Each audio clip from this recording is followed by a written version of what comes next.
शेख हफ़िज़हुल्लाह की सबसे पहली तालीफ़ इस बाब में जो है वो अदालत सहाबा है। ये बहुत ही अज़ीम किताब है, वो इस एतबार से कि सहाबाए किराम क्या आदिल हैं या नहीं हैं।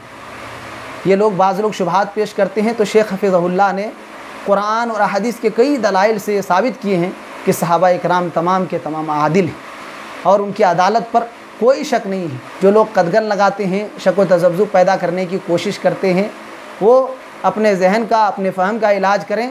सहाबाए किराम सब के सब आदिल हैं। अल्लाह रब्बुल आलमीन ने उनकी तादील की है। अल्लाह रब्बुल आलमीन ने उनके इस मकाम और दर्जे को बयान किया है, तो वो अदालत के आला मेयार पर फ़ाइक़ हैं।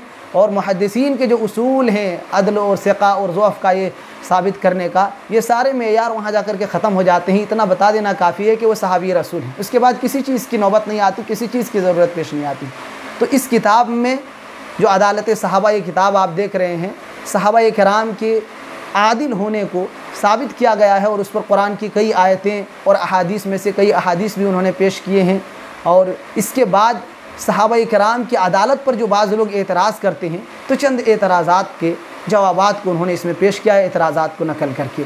तो ये बिल्कुल अपने मौजू को शुरू करते हैं और उसी में थोड़ी तफसील के साथ वाक़यात ज़िक्र करते हुए, बातें ज़िक्र करते हुए निकल जाते हैं। ज़्यादा इधर उधर की बातें घुमाते नहीं। ये चारों किताबों की खुसूसियत है।